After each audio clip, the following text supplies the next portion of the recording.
Tuhan Allah, muliakan Tuhan Allah, muliakan pimpinannya dalam kasih sayangnya.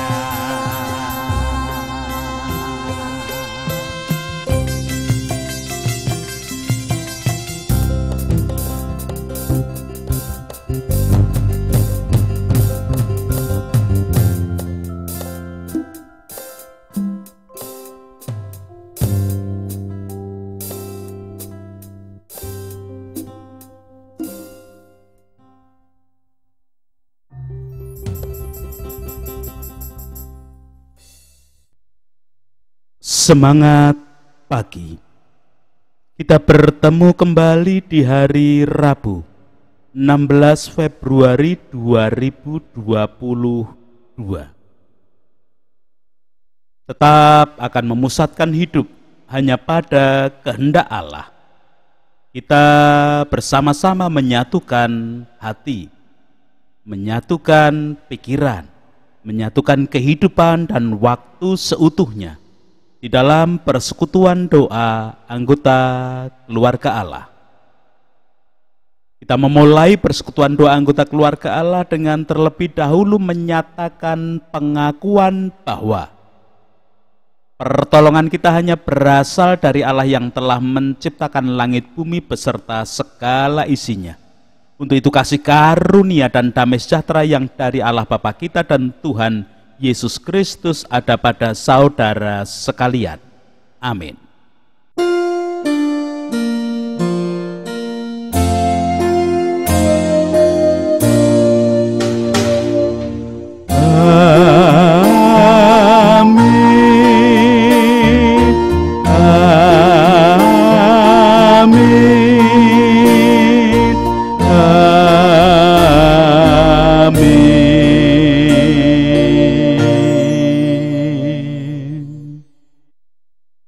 Anggota keluarga Allah, perenungan Sabda hari ini menggunakan tema dan judul dalam ungkapan Jawa, Gajah Alingan Suket Teki.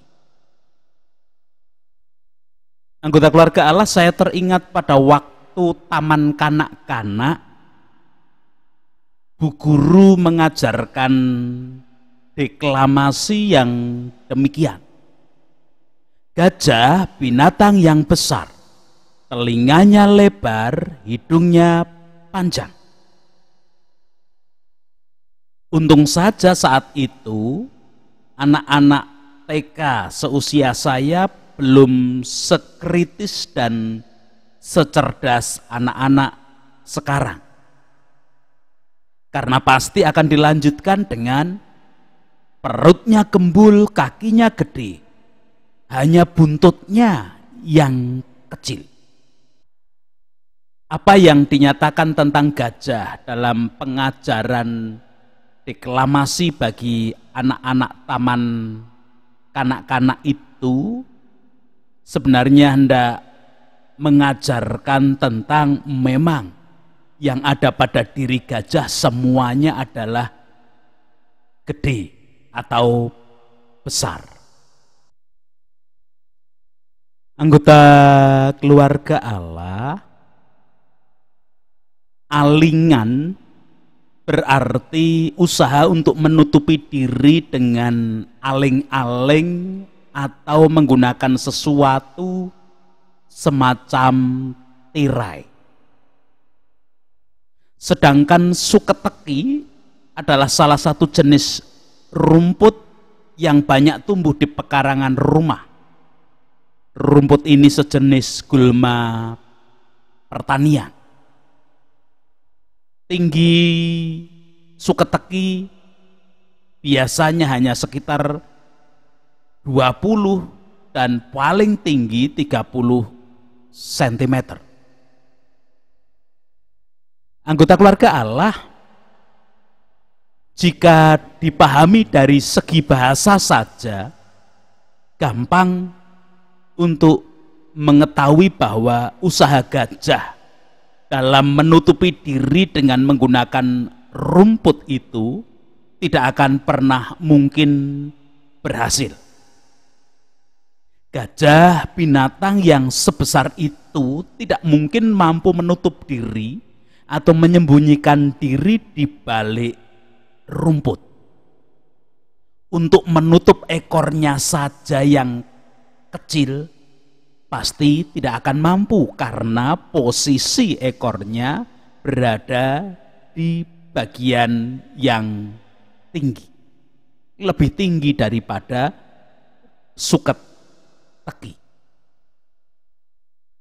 Anggota keluarga Allah, makna dari peribahasa Jawa gajah alingan suket teki adalah seseorang yang nampak ketidaksamaan antara lahir dan batin, atau secara mudah seringkali disebut dengan orang munafik. Mungkin perbuatannya adalah perbuatan yang baik, yang menyenangkan bagi orang lain, misalnya seperti menolong orang lain, suka memberi nasihat baik, dan lain sebagainya. Namun, hati atau batinnya sangatlah busuk. Mungkin saja ia melakukan perbuatan baik hanya untuk menutupi kejahatannya. Ia suka memberi nasihat yang baik guna mencari keuntungan bagi diri sendiri dan lain sebagainya. Ini adalah warning atau pepeling atau peringatan penting bahwa sesuatu yang besar tidak mungkin tertutupi sesuatu yang kecil. Anggota keluarga Allah, orang Jawa menyatakan bahwa apa yang ada di dalam hati, apa yang ada di dalam batin manusia, sekalipun tidak kasat mata, namun sebenarnya merupakan sesuatu yang sangat besar. Karena apa yang ada di dalam hati atau batin seseoranglah yang akan mempengaruhi kehidupan nyata yang diwujudkannya. Dengan demikian, peribahasa Jawa gajah alingan suket teki hendak memberikan pengajaran agar setiap manusia selalu membersihkan hati dari segala sesuatu yang jahat dan kotor, tentu agar tidak mempengaruhi kehidupan nyata. Hati yang kotor, hati yang jahat, yang memberikan pengaruh di dalam kehidupan akan berakibat besar dan menjadikan ketidakbaikan. Anggota keluarga Allah, Tuhan Yesus pernah memberikan kecaman kepada orang-orang Farisi dan ahli-ahli Taurat dalam hal ketidaksesuaian mereka antara lahir dan batin. Menurut Tuhan Yesus, orang-orang Farisi dan para ahli Taurat dalam kehidupan nyata bagai gajah alingan suket teki. Tetapi apakah benar yang dinyatakan Tuhan Yesus bagi orang-orang Farisi dan para ahli Taurat tersebut? Bukankah mereka ini, orang-orang Farisi dan ahli Taurat, adalah para pimpinan agama Yahudi? Masakan pimpinan agama mewujudkan kemunafikan di dalam hidup? Jangan-jangan apa yang dinyatakan Yesus hanyalah berdasarkan ketidaksukaan Yesus terhadap orang-orang Farisi dan para ahli Taurat. Apakah itu bukan suatu kebencian Yesus kepada Farisi dan ahli Taurat? Kita perlu memperhatikan ungkapan dan pernyataan Yesus yang tertulis pada leksionari bacaan Injil hari ini. Mari bersama-sama membaca mendengarkan, memperhatikan, dan merasa-rasakan pembacaan kitab suci hari ini. Injil Yesus Kristus menurut Lukas pasal 11 ayat 37 sampai dengan ke-52 memberikan kesaksian demikian. Ketika Yesus selesai mengajar, seorang Farisi mengundang dia untuk makan di rumahnya. Maka masuklah ia ke rumah itu lalu duduk makan. Orang Farisi itu melihat hal itu dan ia heran karena Yesus tidak mencuci tangannya sebelum makan. Tetapi Tuhan berkata kepadanya, "Kamu orang-orang Farisi, kamu membersihkan bagian luar dari cawan dan pinggan, tetapi bagian dalammu penuh rampasan dan kejahatan.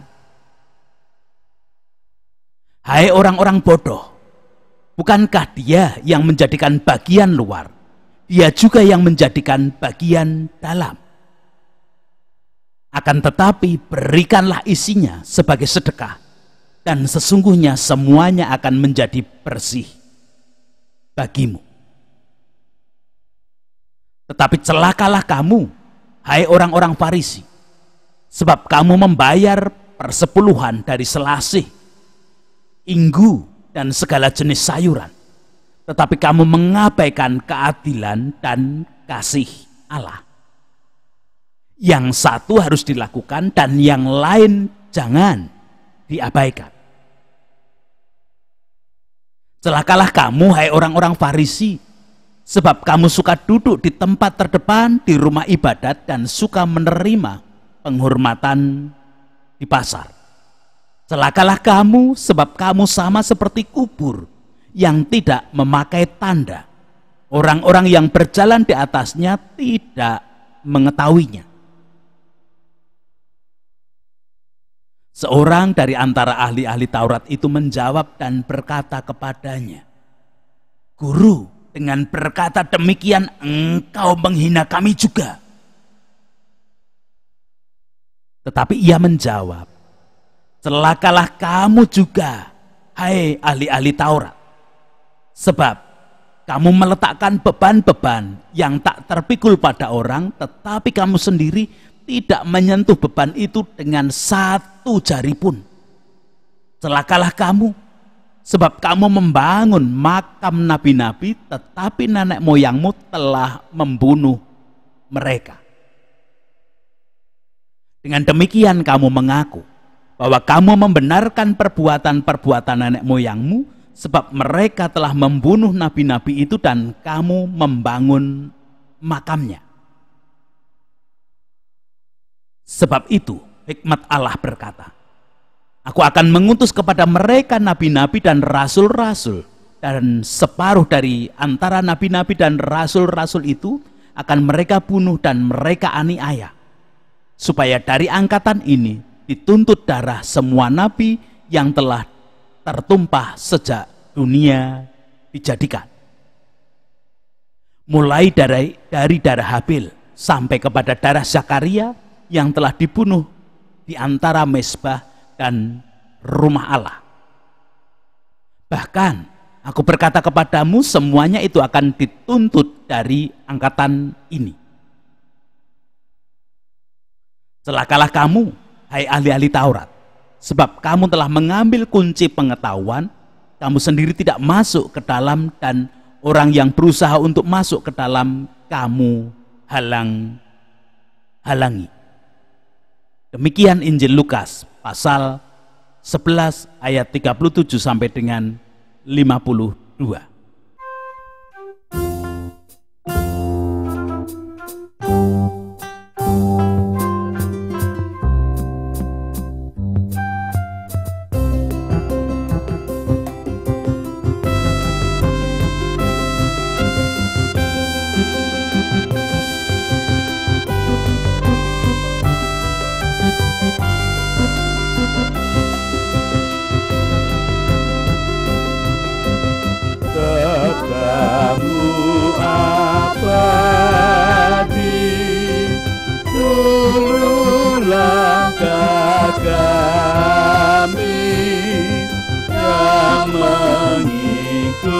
putihnya hidup sukacita.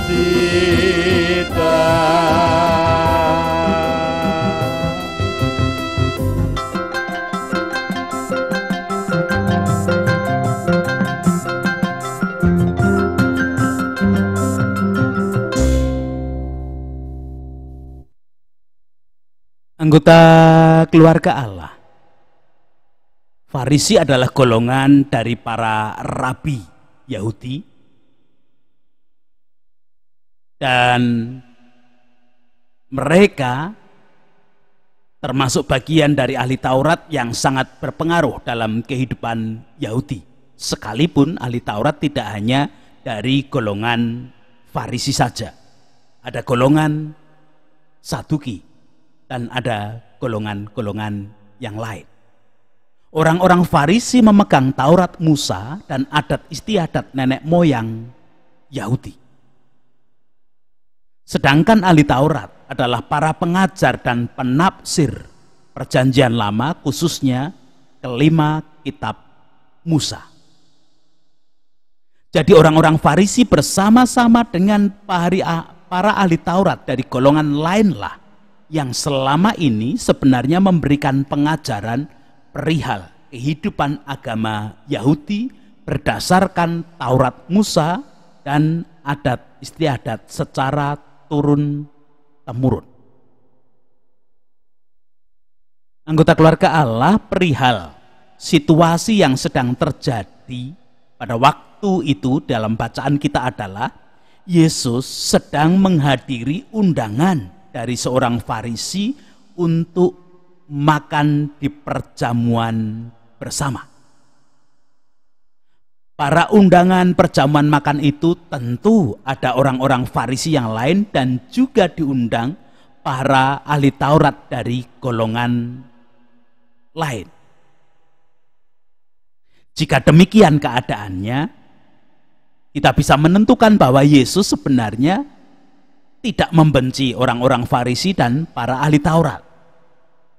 Yesus tidak menunjukkan sikap tidak suka kepada orang-orang Farisi dan ahli Taurat. Tidak ada kisah bahwa Yesus tidak suka kepada mereka. Tentu, kalau Yesus tidak suka atau membenci orang-orang Farisi dan para ahli Taurat, tidak akan menghadiri undangan tersebut. Namun, mengapa Yesus memberikan kecaman kepada mereka? Anggota keluarga Allah, pada saat Yesus sedang makan, ada raut muka heran dan mungkin juga tidak suka kepada Yesus ketika Yesus tidak mencuci tangan terlebih dahulu.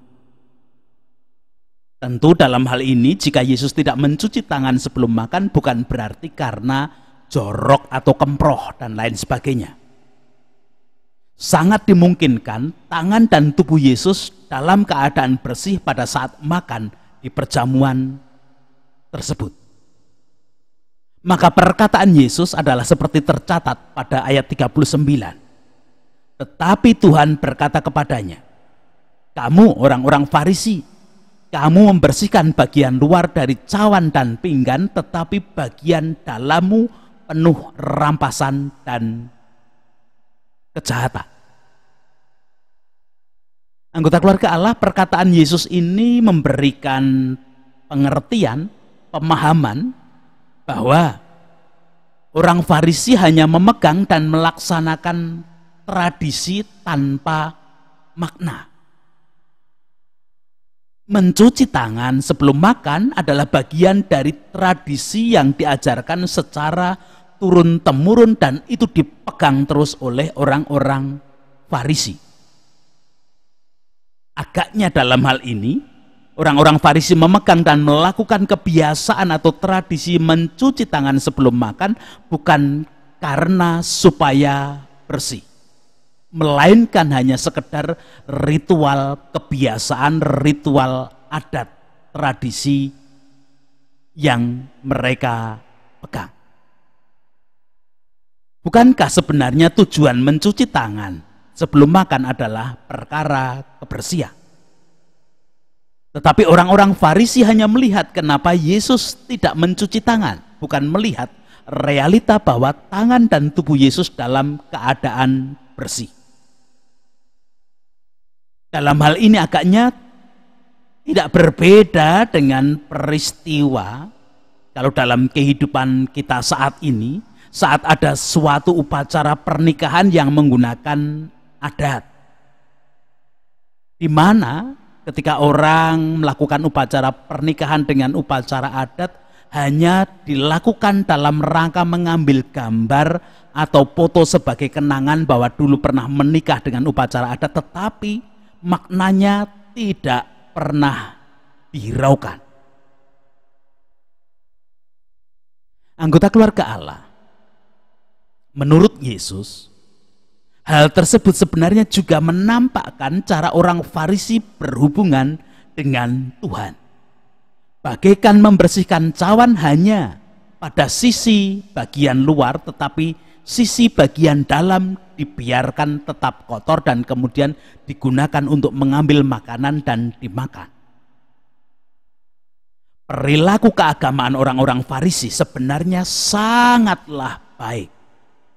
Namun sayang, di balik itu terdapat kemunafikan. Betapa tidak? Mereka memberikan persepuluhan secara tertib dan berdasarkan aturan secara benar. Namun pada sisi lain mereka mengabaikan keadilan dan kasih Allah. Persepuluhan, berpersembahan itu kan tata cara kehidupan beragama. Itu dilakukan dengan baik dan sesuai dengan aturan yang berlaku. Namun perilaku kasih, perilaku adil itu tidak mereka hiraukan, bahkan mereka seringkali berperilaku tidak adil. Pada saat mereka beribadah, mereka selalu mencari tempat di depan.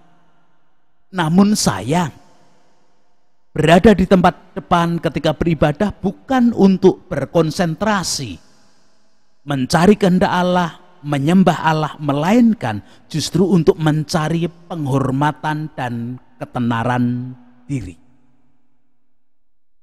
Mereka, orang-orang Farisi, suka mengingatkan akan tanda-tanda kenajisan kepada sesama. Itu baik. Tetapi hati mereka selalu mencari kesalahan orang lain. Dalam hal ini, kita bisa mengetahui bahwa kecaman yang diajukan Yesus sebenarnya bukan karena benci, bukan karena Yesus tidak suka terhadap orang-orang Farisi. Namun justru karena Yesus mengasihi, Yesus sayang kepada orang-orang Farisi, daripada nanti semakin menampakkan kemunafikan yang tidak disadari, maka diingatkan dengan hal-hal yang dinyatakan oleh Yesus di depan tadi. Anggota keluarga Allah, saat Yesus menyatakan tentang keadaan orang-orang Farisi tersebut, kemudian ada salah seorang dari ahli Taurat yang dari kelompok lain, golongan lain, menyatakan bahwa ia turut tersinggung dan turut terhina.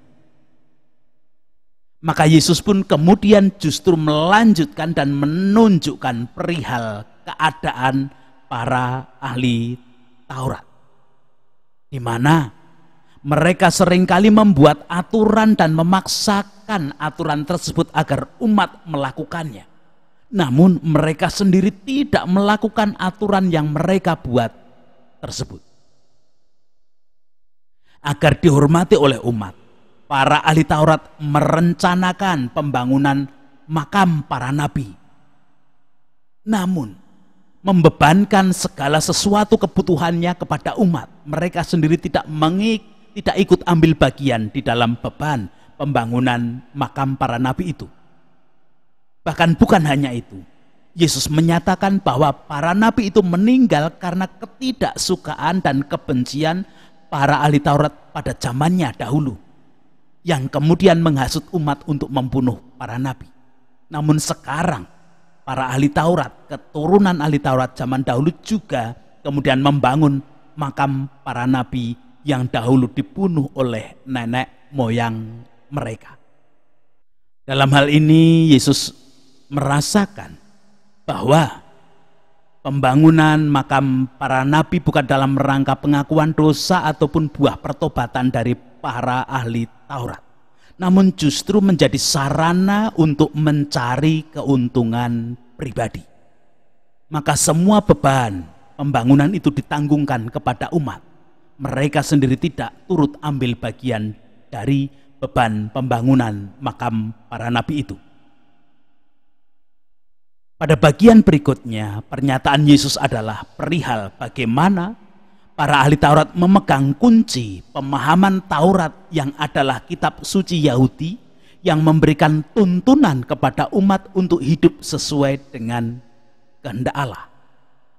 Namun, justru para ahli Taurat kemudian menghalang-halangi setiap orang yang hendak melakukan perintah Allah yang tertulis dalam Taurat Musa tersebut dengan segala aturan yang mereka buat yang sebenarnya membiaskan Taurat itu sendiri. Sebagai anggota keluarga Allah, tentu kita tidak ingin menerima kecaman dari Tuhan Yesus perihal tata kehidupan iman kita kepada Allah. Untuk itu marilah kita jauhi sikap, karakter, dan perilaku hidup bagai gajah alingan suket teki. Semua harus kita mulai dari hati yang bersih. Bukankah sebagai anggota keluarga Allah sebenarnya hati kita telah terlebih dahulu dibersihkan oleh korban tubuh darah Yesus Kristus di kayu salib? Tugas kita tinggal menjaga kebersihan hati tersebut dengan hanya tetap mengikuti tuntunan, arahan, bimbingan, dan kehendak Allah yang diberikan oleh Roh Kudus yang sudah dibenamkan dalam setiap hati kita masing-masing. Kalaupun karena keterbatasan kemampuan manusiawi pada perjalanan hidup ada bagian yang tidak sesuai dengan kehendak Allah dan Allah mengingatkan kita, hendaknya kita menerimanya dengan hati yang terbuka juga. Jangan sampai seperti para ahli Taurat yang justru tersinggung dan kemudian semakin menampakkan kecaman-kecaman Yesus berikutnya. Berbahagialah setiap anggota keluarga Allah yang menerima peringatan dari Yesus hari ini. Amin. Kita bersama menghadap Tuhan dalam doa. Terima kasih untuk sabda firman-Mu hari ini. Terima kasih untuk peringatan-Mu agar kami boleh hidup dengan hati bersih. Kami hidup karena kami sudah dibersihkan oleh tubuh dan darah Kristus sendiri, sehingga kami jauh dari gajah alingan suket teki. Kami tidak hidup munafik, namun kami hidup sesuai dengan kehendak Allah. Apapun hidup kami hari ini, kami haturkan. Berdoa untuk bangsa dan negara kami melalui para pemimpin, wakil rakyat, tokoh masyarakat, tokoh agama, dengan semua keadaan yang terjadi, kasih-Mu tetap nyata. Itu permohonan doa kami. Ampuni dosa dan kesalahan kami, ampuni dosa kesalahan para pemimpin, wakil rakyat, tokoh masyarakat, tokoh agama, dan semua komponen bangsa negara ini. Dalam Kristus kami mengaturkan doa yang tidak sempurna ketika menerima sabda hari ini. Amin. Bersama-sama sekarang melanjutkan kehidupan dengan mewujudkan kehidupan dimulai dengan hati yang bersih, dan sehingga kita pun jauh dari karakter gajah alingan suket teki. Menerima berkat Tuhan bersama-sama. Kasih karunia dan damai sejahtera yang dari Allah Bapa kita dan Tuhan Yesus Kristus di dalam persekutuan dengan Roh-Nya yang kudus tercurah, melingkupi, menaungi, menguasai setiap anggota keluarga Allah. Amin.